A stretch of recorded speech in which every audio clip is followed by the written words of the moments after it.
জনতার অভ্যুত্থানে কথাগুলো শুনলে আপনি অবাক হয়ে যাবেন কি কাজ করতেছেন দেশের পুরো ভিডিও। আমি আরো স্মরণ করছি তাদের যারা ফেসিবাদী শক্তির প্রাণঘাতী অস্ত্রের সামনে হিমালয়ের মতো দাঁড়িয়ে অন্যায়ের প্রতিবাদ করে মৃত্যুকে আলিঙ্গন করেছে, আহত হয়েছে, পঙ্গুত্ব বরণ করেছে, হারিয়েছে তাদের চোখের দৃষ্টি।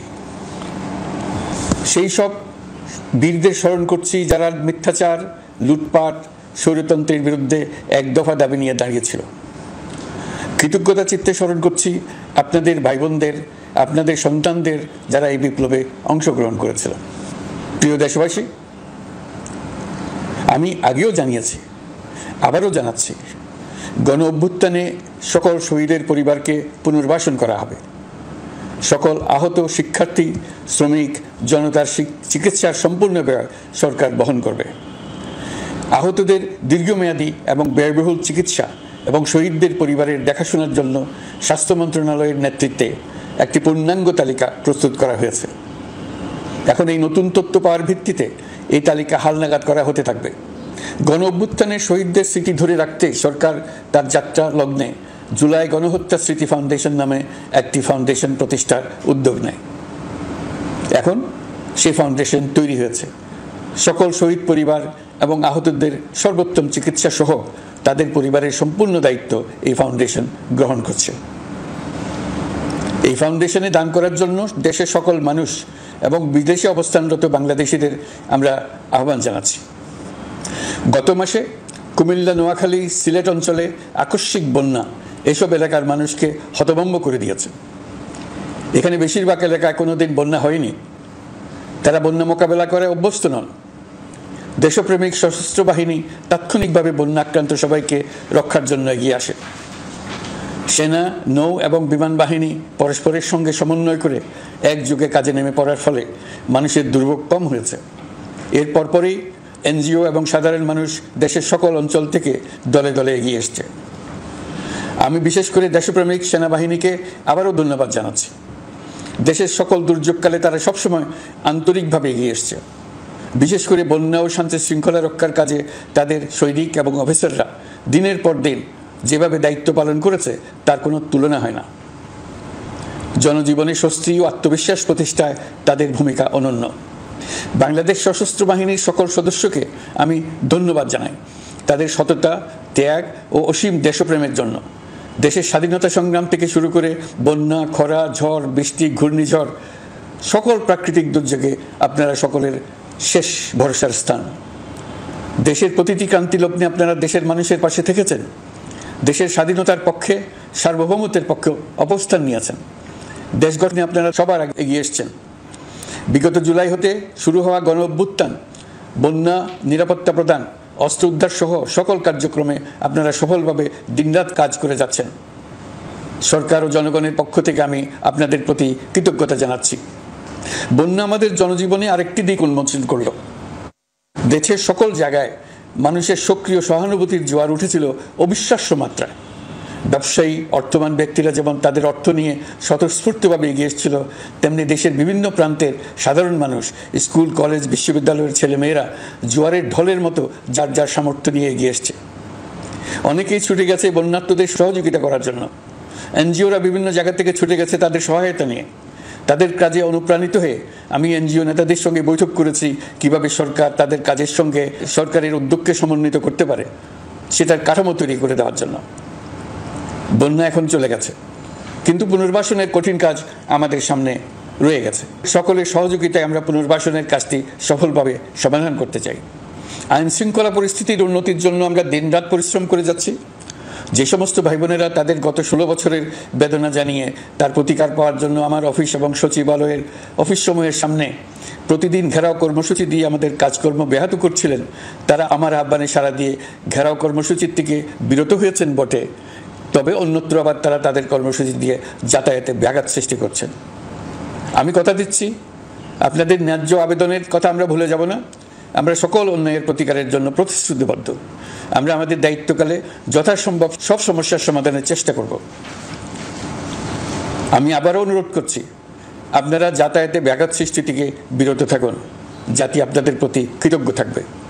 তৈরি পোশাক, ওষুধ শিল্প, এইসব এলাকায় শ্রমিক ভাই বোনেরা তাদের অভিযোগ জানানোর জন্য ক্রমাগতভাবে এই শিল্পের কার্যক্রম পরিচালনা বন্ধ রাখতে বাধ্য করছেন। এটা আমাদের অর্থনীতিতে যে নেতিবাচক প্রভাব ফেলবে সেটা মোটেই কাম্য নয়। এমনিতেই ছাত্র শ্রমিক জনতার বিপ্লবের পর যে অর্থনীতি আমরা পেয়েছি সেটা নিয়ম নীতিবিহীন দ্রুত ক্ষীয়মান একটা অর্থনীতি। প্রাতিষ্ঠানিক কাঠামো প্রায় ধ্বংসপ্রাপ্ত, বৈদেশিক মুদ্রার রিজার্ভ তলানিতে গিয়ে ঠেকেছে। আমরা এই অর্থনীতিতে প্রাণ সঞ্চারের চেষ্টা করছি, আমাদের উদ্যোগে সাড়াও পাচ্ছি। ঠিক এই সময়ে আমাদের শিল্প কারখানাগুলো বন্ধ হয়ে যাক, অকার্যকর হয়ে যাক, এটা আমাদের অর্থনীতিতে বিরাট আঘাত পড়বে। সেটা কিছুতেই আমাদের কাম্য হতে পারে না। শ্রমিক ভাই বোনদের অনেক দুঃখ আছে, কিন্তু সেই দুঃখ প্রকাশ করতে গিয়ে আপনাদের মূল জীবিকা বন্ধ হওয়ার উপক্রম হলে সেটা ঠিক হবে না। দেশের অর্থনীতি ধ্বংসপ্রাপ্ত হলে সেটা ঠিক হবে না। শ্রমিক মালিক উভয়ের পক্ষে আলোচনা করে এইসব সমস্যার সমাধান আমরা অবশ্যই বের করব। আপনারা কারখানা খোলা রাখুন, অর্থনীতির চাকা সচল রাখুন, দেশের অর্থনীতিকে সোজা হয়ে দাঁড়াতে দিন। আমরা আপনাদের সমস্যার স্থায়ী সমাধান বের করার জন্য সর্বশক্তি প্রয়োগ করব। মালিক পক্ষের কাছে আমাদের আবেদন, আপনারা শ্রমিকদের সঙ্গে বোঝাপড়া করুন, কারখানা সচল রাখুন, অর্থনীতির দুর্বল স্বাস্থ্যকে সবল করে তুলুন। ওষুধ শিল্প এবং তৈরি পোশাক শিল্প দেশের গৌরব। এর মাধ্যমে আমাদের শ্রমিক ভাই বোনেরা তাদের কর্মকুশলতা বিশ্বকে মুগ্ধ করেছে। এর সাফল্য এখন থমকে আছে। আমরা এই দুই শিল্পকে তাদের সম্ভাব্য শীর্ষে নিয়ে যেতে চাই। দুর্বল করার তো প্রশ্নই ওঠে না। এই দুই শিল্পের কোথায় কোথায় বাধা আছে, সমস্যা আছে, সেগুলো চিহ্নিত করে তাকে বাধামুক্ত করতে চাই। আমরা বিদেশি ক্রেতাদের একত্রিত করে তাদের সহযোগিতা চাইব, যেন বাংলাদেশের এই শিল্প দুটি বিশ্বের অন্যান্য দেশের চাইতে বেশি আস্থাযোগ্য হয়ে গড়ে উঠতে পারে। সব কিছুই সম্ভব যদি আমরা শ্রমিক মালিক সম্পর্কটা একটা নির্ভরযোগ্য, আনন্দদায়ক করে গড়ে তুলতে পারি। আমাদের সরকারের প্রথম মাস কাটল, দ্বিতীয় মাস থেকে আমরা নতুন বাংলাদেশ গড়ার ভিত্তি হিসেবে নতুন শ্রমিক মালিক সম্পর্কের সূচনা করতে চাই। এটা দেশের সবার কাম্য। দেশের নতুন প্রজন্ম নির্ভয়ে যেন তাদের ভবিষ্যৎ নিয়ে এগিয়ে যেতে পারে, আমরা সেই লক্ষ্যে কাজ করছি। আমাদের দায়িত্ব অনেক। ন্যায়ভিত্তিক একটা সমাজ গড়ে তোলার জন্য একসাথে অনেকগুলো কাজ আমাদের হাত দিতে হবে। 1 জুলাই থেকে 5 আগস্ট পর্যন্ত ছাত্র জনতার গণ আন্দোলনকে দমন করতে যেসব ফৌজদারি মামলা দায়ের করা হয়েছিল, এর মধ্যে হত্যা মামলা ছাড়া বাকি প্রায় সকল মামলা প্রত্যাহার করা হয়েছে। এইসব মামলায় গ্রেফতারকৃত সকলে মুক্তি পেয়েছে।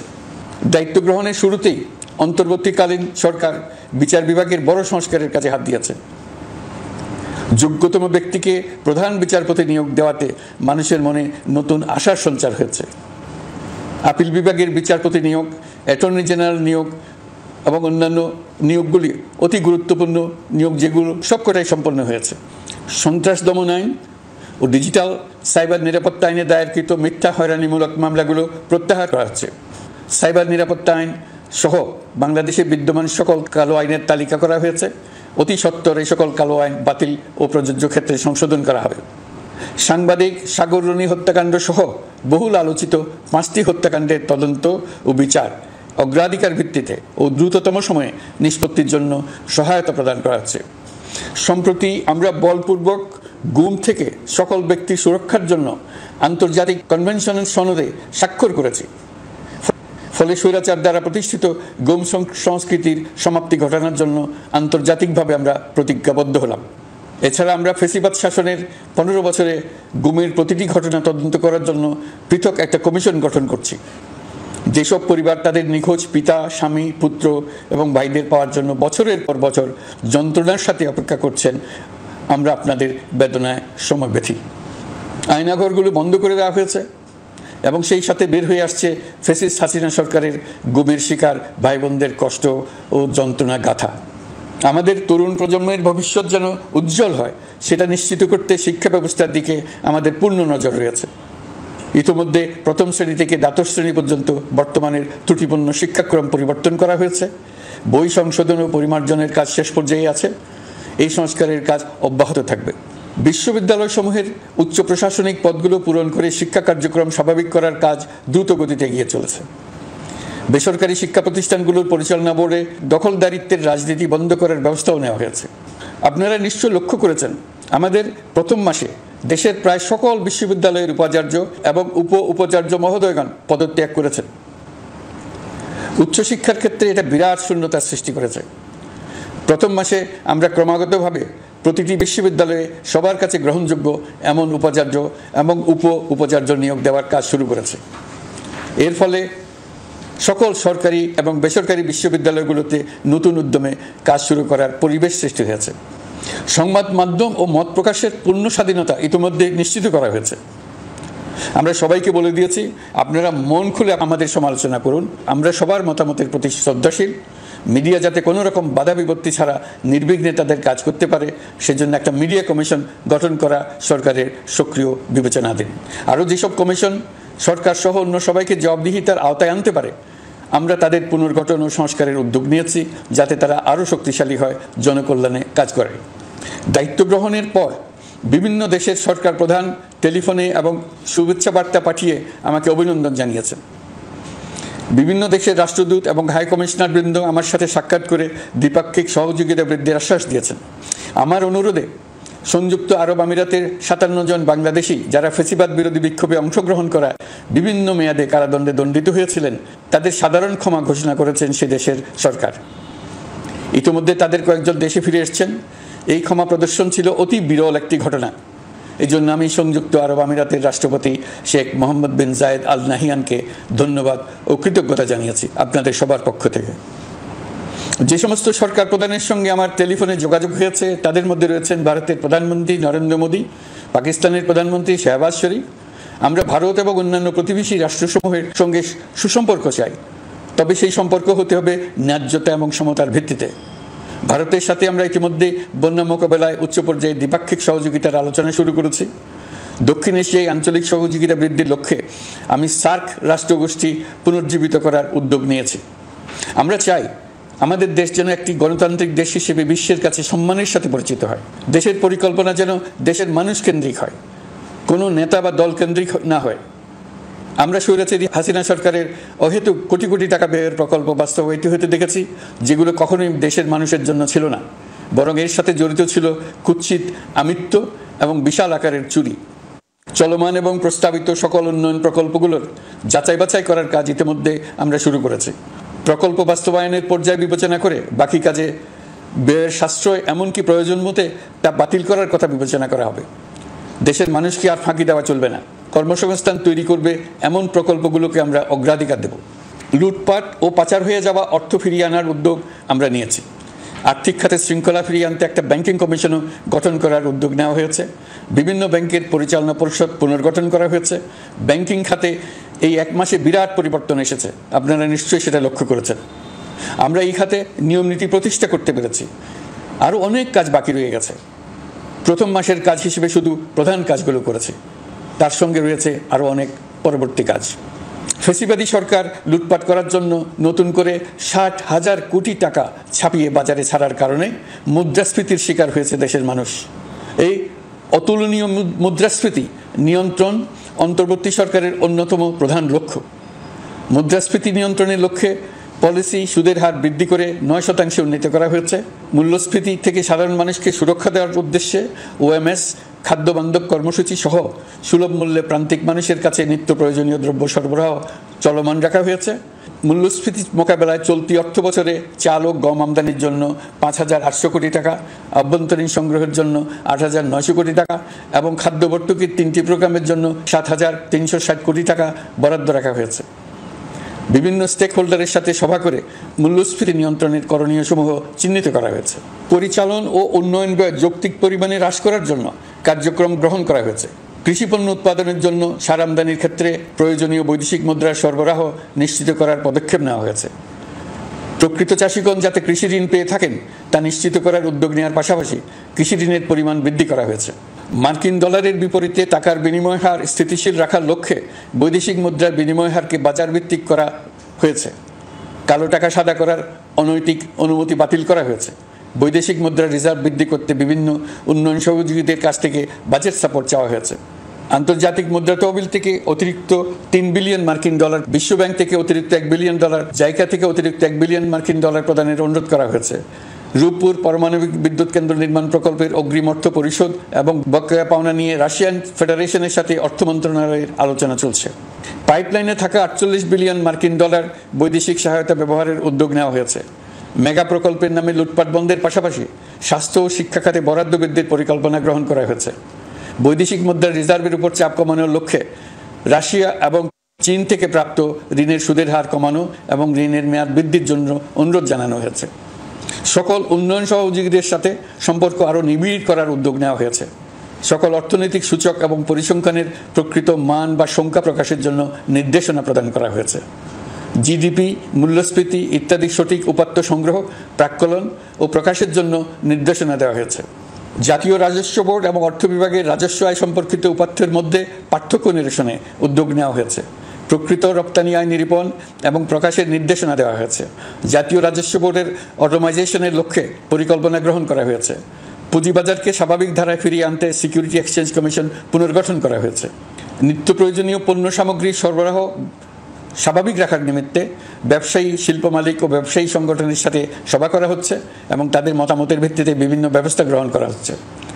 বিদ্যমান মজুদ ও ঘাটতি মূল্যায়ন করে ভবিষ্যৎ চাহিদা পর্যালোচনা করে স্থানীয় উৎপাদন বৃদ্ধির পাশাপাশি আমদানি পর্যায়ে বিভিন্ন জটিলতা দূরীকরণ, বন্দর ও বড় মোকাম সহ পরিবহন ব্যবস্থার বিভিন্ন সমস্যা সমাধানে সংশ্লিষ্ট সকল মন্ত্রণালয়, দপ্তর, বিভাগকে প্রয়োজনীয় নির্দেশ দেওয়া হয়েছে। এই জন্য তেল, চিনি, ডিম ও মাংস উৎপাদনকারী বৃহৎ প্রতিষ্ঠানসমূহের সাথে সভা ও মতবিনিময় করা হচ্ছে। নিত্য প্রয়োজনীয় কিছু দ্রব্যাদি যেমন পেঁয়াজ, আলু এসবের দাম আরও কমানোর জন্য বিদ্যমান শুল্ক হার হ্রাসের বিষয়ে এনবিআরকে প্রয়োজনীয় নির্দেশনা দেওয়া হয়েছে। ইতোমধ্যে এনবিআর পেঁয়াজ, আলু ও কতিপয় কীটনাশকের ক্ষেত্রে আমদানি শুল্ক হ্রাস এবং ক্ষেত্র বিশেষে রেগুলেটরি শুল্ক প্রত্যাহার করে এসআরও জারি করেছে। নিম্ন আয়ের 1 কোটি পরিবারকে টিসিবির মাধ্যমে হ্রাসকৃত মূল্যে কিছু পণ্য যেমন পরিবার প্রতি চাল মাসে 5 কেজি, সয়াবিন তেল মাসে 2 কেজি, মসুর ডাল মাসে 2 কেজি দেওয়া হচ্ছে। এটি সামনের দিনগুলোতে অব্যাহত রাখা হবে। সরকার দায়িত্ব গ্রহণের পর জনপ্রত্যাশা অনুযায়ী বিদ্যুৎ, জ্বালানি ও খনিজ সম্পদ মন্ত্রণালয় হতে বিদ্যুৎ ও জ্বালানির দ্রুত সরবরাহ বৃদ্ধি আইনের অধীনে চলমান সকল প্রকার নেগোসিয়েশন, প্রকল্প বাছাই এবং ক্রয় প্রক্রিয়াকরণ কার্যক্রম আপাতত স্থগিত করা হয়েছে। গত 1.5 দশকে এই আইন ব্যবহার করে লক্ষ কোটি টাকা লুটপাট হয়েছে। বিদ্যুৎ, জ্বালানি ও খনিজ সম্পদ মন্ত্রণালয়ের আওতাধীন কোম্পানিসমূহে অধিকতর স্বচ্ছতা ও জবাবদিহিতা আনার লক্ষ্যে কোম্পানিসমূহের পরিচালনা পর্ষদ পুনর্গঠন করা হয়েছে। প্রকৌশল, ভূতত্ত্ব এবং খনিজ হিসাব বিষয়ে অধ্যয়ন করেছে এমন ছাত্র প্রতিনিধি অন্তর্ভুক্ত করার জন্য উদ্যোগ গ্রহণ করা হয়েছে। এই খাতে অধিকতর সক্ষমতা, গতিশীলতা এবং জবাবদিহিতা নিশ্চিত করার লক্ষ্যে বিশেষজ্ঞগণের সমন্বয়ে একটি কমিটি গঠন করা হয়েছে। জ্বালানি তেলের মূল্য জনপ্রত্যাশা অনুযায়ী সহনশীল রাখতে অকটেন ও পেট্রোলের দাম 6 টাকা, ডিজেল ও কেরোসিনের দাম 1 টাকা 25 পয়সা কমানো হয়েছে। 37 দিন বন্ধ থাকার পর গত 25 আগস্টে মিরপুর 10 ও কাজীপাড়া স্টেশন ছাড়া বাকি সব স্টেশনে মেট্রো রেল পুনরায় চালু করা হয়েছে। ভুয়া মুক্তিযোদ্ধাদের চিহ্নিত করার লক্ষ্যে বিশেষ করে মুক্তিযুদ্ধের সময় যাদের বয়স 12.5 বছরের কম ছিল তাদের মুক্তিযুদ্ধ তালিকা হতে বাতিলের জন্য সুপ্রিম কোর্টে লিভ টু আপিলের পদক্ষেপ গ্রহণ করা হয়েছে। মুক্তিযোদ্ধা কল্যাণ ট্রাস্টের আওতাধীন বেদখলকৃত স্থাবর সম্পত্তি উদ্ধারে প্রয়োজনীয় ব্যবস্থা গ্রহণ করা হয়েছে। গৃহায়ন ও গণপূর্ত মন্ত্রণালয় কর্তৃক গৃহীত বরিশাল, রংপুর, ময়মনসিংহ উন্নয়ন কর্তৃপক্ষ আইন এর খসড়া তৈরির কার্যক্রম নেওয়া হয়েছে। পূর্বাচল নতুন শহর প্রকল্প, ঢাকার আশেপাশে স্যাটেলাইট সিটি নির্মাণের রোডম্যাপ চূড়ান্তকরণের উদ্যোগ নেওয়া হয়েছে। বিধি বহির্ভূত প্রদত্ত প্লট ও ফ্ল্যাটের বরাদ্দ বাতিলের উদ্যোগ নেওয়া হয়েছে। প্রিয় দেশবাসী, আমাদের সন্তানদের জন্য একটি গণতান্ত্রিক বাংলাদেশের রূপরেখা তৈরি করতে আমরা দৃঢ় প্রতিজ্ঞ। আর যেন আমাদের কোনো স্বৈরাচারের হাতে পড়তে না হয়। আমরা যাতে বলতে পারি আমরা একটি গণতান্ত্রিক দেশে বসবাস করি, আমরা যাতে সকলেই দাবি করতে পারি যে এই দেশটি আমাদের, আমরা সেই লক্ষ্যেই কাজ করছি। কেউ আইন নিজের হাতে তুলে নেবেন না। আইন নিজের হাতে তুলে নিয়ে কেউ সমাজে বিশৃঙ্খল পরিবেশ সৃষ্টি করলে আমরা তাকে অবশ্যই শাস্তির আওতায় নিয়ে আসব। আমরা একটি সাম্প্রদায়িক সম্প্রীতির দেশ। ধর্মীয় সম্প্রীতি বিনষ্ট হয় এমন কোনো কাজ কেউ কোনোভাবেই করবেন না।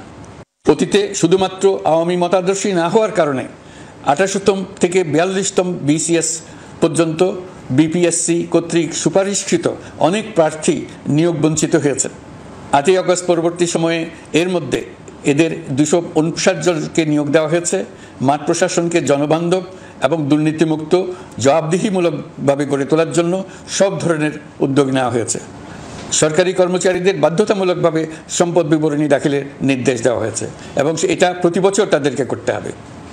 ধ্বংস হয়ে পড়া একটা জনপ্রশাসনকে নিয়ে যাত্রা শুরু করেছি। মন্ত্রণালয়গুলোর উচ্চতম পদে যারা নিয়োজিত ছিলেন তারা অনেকে দায়িত্ব ছেড়ে চলে গেছেন, কিংবা পদে থাকলেও সহকর্মীদের চাপের মুখে কাজ করতে পারছিলেন না, বাধ্য হয়ে পদত্যাগ করেছেন। আর যারা 16 বছরের স্বৈরাচারী শাসনের আমলে পদত্যাগে বাধ্য হয়েছিলেন কিংবা দায়িত্ববিহীন অবস্থায় একই পদে থেকে বাধ্য হয়েছেন, তাদের সবার কথা বিবেচনা নিয়ে জনপ্রশাসনকে নতুন করে দাঁড় করানোই ছিল আমাদের প্রথম মাসে কঠিনতম সময়। আবার সকল সমস্যার সমাধান করে একটি নতুন জনপ্রশাসন কাঠামো দাঁড় করাতে পেরেছি, এটাই আমাদের প্রথম মাসের সবচাইতে বড় অর্জন। আমার বিশ্বাস এই জনপ্রশাসন জনগণের ইচ্ছা পূরণে সর্বোচ্চ অবদান রাখতে পারবে। অতি স্বল্প জনবল নিয়ে দাপ্তরিক কার্যক্রম শুরু করা হলেও প্রথম দিকে বিভিন্ন মন্ত্রণালয় ও বিভাগ থেকে পাঠানো বিবিধ প্রস্তাব দ্রুত গতিতে এবং আইনগত সমস্ত বাধ্যবাধকতা মেনে সিদ্ধান্ত নেওয়া হয়েছে। গত এক মাসে বিভিন্ন মন্ত্রণালয় ও বিভাগ 198টি অতি গুরুত্বপূর্ণ বিষয়ে সিদ্ধান্ত নিয়েছে। জনপ্রশাসনের 135 জন অতিরিক্ত সচিব, 227 জন যুগ্ম সচিব এবং 120 জন উপসচিবকে পদোন্নতি প্রদান করা হয়েছে। 59টি জেলা প্রশাসককে প্রত্যাহার করা হয়েছে এবং নতুন 59 জন জেলা প্রশাসককে নিয়োগ দেওয়া হয়েছে। 67 জন কর্মকর্তার চুক্তিভিত্তিক নিয়োগ বাতিল করা হয়েছে। 10 জন যুগ্ম সচিব, 8 জন অতিরিক্ত সচিব, 6 জন সচিবকে ওএসডি করা হয়েছে। বাংলাদেশ পুলিশের 80 জন ডিআইজি, 30 জন পুলিশ সুপার সহ 110 জনকে পদোন্নতি প্রদান করা হয়েছে। 1 জন ডিআইজি, 1 জন এডিশনাল ডিআইজি, 4 জন পুলিশ সুপারকে চাকরিতে পুনর্বহাল করা হয়েছে। আইজিপি সহ 10 জন অতিরিক্ত আইজি, 88 জন ডিআইজি, 21 জন এডিশনাল ডিআইজি, 177 জন পুলিশ সুপার সহ মোট 297 জন কর্মকর্তাকে বদলি করা হয়েছে। ছাত্র শ্রমিক জনতার বিপ্লবের মূল লক্ষ্য ছিল গণভবন। এটা ছিল স্বৈরাচারের কেন্দ্রবিন্দু। এই সরকার বিপ্লবের প্রতি সম্মান দেখিয়ে গণভবনকে বিপ্লবের জাদুঘর হিসেবে ঘোষণা দিয়েছে। ছাত্র জনতার ক্ষোভকে স্থায়ীভাবে তুলে ধরার জন্য গণভবনের আর কোনো সংস্কার করা হবে না। ছাত্র জনতার ক্ষোভের মুখে তা যে অবস্থায় দাঁড়িয়েছিল সেই অবস্থায় তাকে রাখা হবে। যেসব মূল্যবান সামগ্রী জনতা নিয়ে গিয়েছিল সেগুলো অনেক ফেরত দিয়ে গেছেন। যারা নিয়ে গিয়েছেন তারা নিজেরাই ফেরত দিয়ে গেছেন। তাদের আমরা দেশবাসীর পক্ষ থেকে ধন্যবাদ জানাচ্ছি। আরও কিছু জিনিস পাওয়া যায়নি, যারা নিয়ে গেছেন তাদের কাছে আমাদের অনুরোধ থাকবে তারা যেন এইসব সামগ্রী ফেরত দিয়ে যান। আমরা উল্লেখ করব এইসব বিক্ষুব্ধ জনতা নিয়ে গিয়েছিল, কিন্তু বিজয়ের পর তারা আবার জাদুঘরের প্রতি সম্মান দেখিয়ে এগুলো ফেরত দিয়ে গিয়েছেন। আমরা নতুন বাংলাদেশকে একটা পরিবেশ বান্ধব এবং জীববৈচিত্র্যময় দেশ হিসেবে গড়ে তোলার উদ্যোগ নিয়েছি। এটি তরুণদের আকাঙ্ক্ষা, আমাদের সবারই আকাঙ্ক্ষা। সেই লক্ষ্যে আমি প্রথমেই একটি ক্ষুদ্র পদক্ষেপ নিয়েছি। আমার বাসভবন এবং সমগ্র সচিবালয়ে প্লাস্টিকের পানির বোতল ব্যবহার নিষিদ্ধ করেছি। ইতিমধ্যে সুপার শপগুলোতে পলিথিনের শপিং ব্যাগ ব্যবহার বন্ধ করার উদ্যোগ নেওয়া হয়েছে। গত কয়েক দশকে যে পরিমাণ নদী দূষণ হয়েছে আমরা তা বন্ধ করার উদ্যোগ নিয়েছি। আমরা সংস্কার চাই, আমাদের একান্ত অনুরোধ। আমাদের উপর যে সংস্কারের গুরু দায়িত্ব দিয়েছেন সেই দায়িত্ব দিয়ে আপনারা দর্শকের গ্যালারিতে চলে যাবেন না, আপনারা আমাদের সঙ্গে থাকুন। আমরা একসঙ্গে সংস্কার করব, এটা আমাদের সবার দায়িত্ব। আপনারা নিজ নিজ জগতে সংস্কার আনুন। একটা জাতির সংস্কার শুধু সরকারের সংস্কার হলে হয় না। আপনি ব্যবসায়ী হলে আপনার ব্যবসায়ী সংস্কার আনুন। ব্যবসায়ী গোষ্ঠীরা তাদের নিজ নিজ সমিতির মাধ্যমে সংস্কার আনুন। সমিতিতে সংস্কার আনুন, নতুন করে সমিতি গঠনতন্ত্র সংশোধন করুন। আপনি শ্রমিক হলে আপনার ক্ষেত্রে আপনি সংস্কার করুন। আপনি রাজনৈতিক নেতাকর্মী হলে আপনার ক্ষেত্রে সংস্কার করুন। আপনি প্রতিষ্ঠান প্রধান হলে আপনার প্রতিষ্ঠানে সংস্কার আনুন। আমি এটাকে সুযোগ হিসেবে গ্রহণ করার জন্য সবাইকে আহ্বান জানাচ্ছি। এই সংস্কারের মাধ্যমে আমরা জাতি হিসেবে নতুনভাবে যাত্রা শুরু করতে চাই। আমাদের এই যাত্রা আমাদেরকে পৃথিবীর একটা সম্মানিত জাতি হিসেবে প্রতিষ্ঠিত করুক, এটাই আমাদের সবার কাম্য, এটাই আমাদের সবার লক্ষ্য। গত এক মাসে আমি বেশ কিছু রাজনৈতিক দলের সঙ্গে পৃথকভাবে বসছি, তাদের সঙ্গে মতামত বিনিময় করেছি। তারা আমাদের উৎসাহিত করেছেন, ছাত্র শ্রমিক জনতার বিপ্লবের লক্ষ্যের প্রতি সমর্থন জানিয়েছেন, সংস্কারের কাজে পূর্ণ সহযোগিতা দেওয়ার আশ্বাস দিয়েছেন। আমি দেশের বিশিষ্ট সম্পাদক বৃন্দের সঙ্গে মত বিনিময় করেছি, তারাও সংস্কারের কাজে পূর্ণ সহযোগিতা দেওয়ার আশ্বাস দিয়েছেন। তারা বিভিন্ন বিষয়ে মূল্যবান পরামর্শ দিয়েছেন। সবার পরামর্শ নিয়ে এখন আমাদের অগ্রসর হওয়ার পালা। আমি বিশিষ্ট ব্যবসায়ীদের সঙ্গে বৈঠক করেছি, তাদের কাছে আমাদের সরকারের লক্ষ্যগুলো ব্যাখ্যা করেছি, তারাও আমাদের লক্ষ্যের সঙ্গে একমত প্রকাশ করেছেন। আপনারা জানেন, ছাত্র শ্রমিক জনতার ঐতিহাসিক জুলাই গণ অভ্যুত্থানের মুখে এবং হাজারো মানুষের আত্মদানের বিনিময়ে বাংলাদেশে ফ্যাসিস্ট সরকারের পতন হয়েছে। এই গণ অভ্যুত্থানের বার্তা ও আকাঙ্ক্ষা বাস্তবায়নের জন্য একটি অভূতপূর্ব সময় ও সুযোগ আমরা এর মধ্য দিয়ে অর্জন করেছি। এর বাস্তবায়ন তথা বাংলাদেশের ফ্যাসিজম বা স্বৈরতান্ত্রিক শাসন পুনরাবৃত্তির আশঙ্কা রোধ এবং জনমালিকানা ভিত্তিক কল্যাণমুখী জনস্বার্থে নিবেদিত একটি রাষ্ট্র ব্যবস্থা প্রবর্তনের লক্ষ্যে কিছু জাতীয় ভিত্তিক সংস্কার সম্পন্ন করা জরুরি হয়ে পড়েছে। উক্ত সংস্কার ভাবনার অন্যতম কেন্দ্রবিন্দু হচ্ছে সুষ্ঠু নির্বাচন ব্যবস্থা, সুশাসন প্রতিষ্ঠা করা। আমরা যেহেতু জনগণের ভোটাধিকার ও জনগণের মালিকানায় বিশ্বাস করি, সেহেতু নির্বাচন ব্যবস্থার উন্নয়নে আমাদের সংস্কার ভাবনায় গুরুত্ব পেয়েছে অধিক। আমরা মনে করি নির্বাচনের নামে সংখ্যাগরিষ্ঠতার একাধিপত্য ও দুঃশাসন মানুষের উপর চাপিয়ে দেওয়া বা এর মাধ্যমে এক ব্যক্তি বা এক পরিবার বা কোনো গোষ্ঠীর কাছে সকল ক্ষমতা কক্ষীভূত করে রাখার কোনো ক্রমেই গ্রহণযোগ্য নয়। এসব আশঙ্কা রোধ করার জন্য নির্বাচনের সাথে সম্পর্কিত নির্বাচন কমিশন সহ অন্যান্য প্রতিষ্ঠানগুলোর সংস্কারের কথা আমরা ভাবছি। নির্বাচন ব্যবস্থার সাথে সম্পর্কিত প্রতিষ্ঠান হিসেবে পুলিশ প্রশাসন, জনপ্রশাসন, বিচার প্রশাসন, দুর্নীতি দমন কমিশন এই 4টি প্রতিষ্ঠানের সংস্কার করা সুষ্ঠু ও অবাধ নির্বাচনের জন্য অপরিহার্য। এসব প্রতিষ্ঠানের সংস্কার জনমালিকানা ভিত্তিক, জবাবদিহিমূলক এবং কল্যাণমূলক রাষ্ট্র ব্যবস্থা প্রতিষ্ঠায় অবদান রাখবে বলে আমি বিশ্বাস করি। এর পাশাপাশি সমাজের সকল স্তরের মানুষের প্রতিনিধিত্ব ও স্বার্থ নিশ্চিত করার জন্য এবং জুলাই গণঅভ্যুত্থানের বার্তাকে প্রতিফলিত করার জন্য সাংবিধানিক সংস্কারের প্রয়োজন আমরা অনুভব করছি। এসব বিষয়ে সংস্কার করার প্রাথমিক পদক্ষেপ হিসেবে আমরা প্রাথমিকভাবে 6টি কমিশন গঠন করার সিদ্ধান্ত নিয়েছি। এসব কমিশনের কাজ পরিচালনার জন্য বিষয়ভিত্তিক অভিজ্ঞতা বিবেচনা করে 6 জন বিশিষ্ট নাগরিকের নেতৃত্বে এই কমিশনগুলো পরিচালনা করার দায়িত্ব দিয়েছি। এরপর আরও বিভিন্ন বিষয়ে কমিশন গঠন করার প্রক্রিয়া আমরা অব্যাহত রাখব। নির্বাচন ব্যবস্থা সংস্কার কমিশনের প্রধান হিসেবে দায়িত্ব পালন করবেন ডক্টর বদিউল আলম মজুমদার। পুলিশ প্রশাসন সংস্কার কমিশনের প্রধান হিসেবে কাজ করবেন জনাব সরফরাজ চৌধুরী। বিচার বিভাগ সংস্কার কমিশনের প্রধান হিসেবে দায়িত্ব পালন করবেন বিচারপতি শাহ আবু নাঈম মমিনুর রহমান। দুর্নীতি দমন সংস্কার কমিশনের প্রধান হিসেবে দায়িত্ব পালন করবেন ডক্টর ইফতেখারুজ্জামান। জনপ্রশাসন সংস্কার কমিশনের প্রধান হিসেবে দায়িত্ব পালন করবেন জনাব আব্দুল মহিদ চৌধুরী। সংবিধান সংস্কার কমিশনের প্রধান হিসেবে দায়িত্ব পালন ডক্টর শাহদিন মালিক। এসব কমিশনের অন্য সদস্যদের নাম কমিশন প্রধানদের সাথে আলোচনা করে ঠিক করা হবে।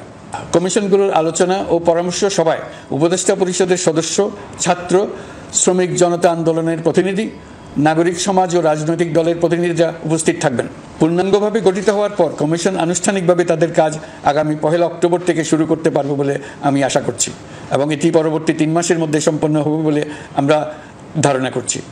কমিশনের রিপোর্টের ভিত্তিতে সরকার পরবর্তী পর্যায়ে প্রধান রাজনৈতিক দলগুলোর সাথে পরামর্শ সভার আয়োজন করবে।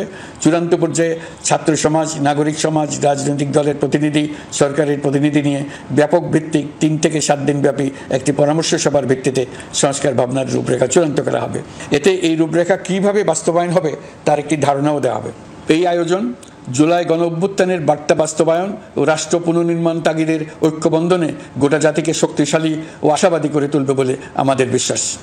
প্রিয় দেশবাসী, আমাদের সামনে অনেক কাজ, সবাই মিলে একই লক্ষ্যে আমরা অগ্রসর হতে চাই। আমাদের মধ্যে, বিশেষ করে আমাদের নতুন প্রজন্মের মধ্যে যে সুপ্ত প্রতিভা লুকিয়ে আছে সেটা যেন বিনা বাধায় রাষ্ট্রের এবং সমাজের সহযোগিতায় প্রকাশ করতে পারি, সেই সুযোগের কাঠামো তৈরি করতে চাই। সকলে মিলে আমাদের পরিবারের প্রতিটি সদস্যকে, সে ঝাড়ুদার হোক, ছাত্র হোক, শিক্ষক হোক, যে কোনো ধর্মের হোক, সবার সমান অধিকার নিশ্চিত করতে চাই। এই হলো আমাদের সংস্কারের মূল লক্ষ্য। আসুন ছাত্র শ্রমিক জনতার এই বিপ্লবের লক্ষ্যকে আমরা দ্রুত বাস্তবায়ন করি। আমাদের প্রথম মাসে আমরা যেই গতিতে, যে উদ্যম নিয়ে কাজ এগিয়ে নিয়ে যাওয়ার কথা চিন্তা করেছিলাম সেটা হয়তো করতে পারিনি বাস্তব অবস্থার পরিপ্রেক্ষিতে। দেশের আইনশৃঙ্খলা পরিস্থিতি স্বাভাবিক রাখা গেলে আশা করি আমরা আমাদের গতি অনেক বাড়াতে পারব। এই জন্য দেশের সকল মানুষের কাছে, শিক্ষক, ছাত্রছাত্রী, কৃষক, শ্রমিক, পেশাজীবী, বড় ব্যবসায়ী, ক্ষুদ্র ব্যবসায়ী, দিনমজুর, গৃহিণী, সকলের সহযোগিতা চেয়েছি। আমাদের কাজ বড় কঠিন, কিন্তু জাতি হিসেবে এবার ব্যর্থ হওয়ার কোনো অবকাশ আমাদের নেই। আমাদেরকে সফল হতেই হবে। এই সাফল্য আপনাদের কারণেই আসবে, আপনার সহযোগিতার কারণে আসবে। আমাদের কাজ হবে আপনার আমার স্বপ্নকে বাস্তবে রূপায়িত করা। এখন আমরা আমাদের 2য় মাস শুরু করছি। আমাদের 2য় মাসে যেন আপনাদের মনে দৃঢ় আস্থা সৃষ্টি করতে পারি, সেই চেষ্টা করে যাব।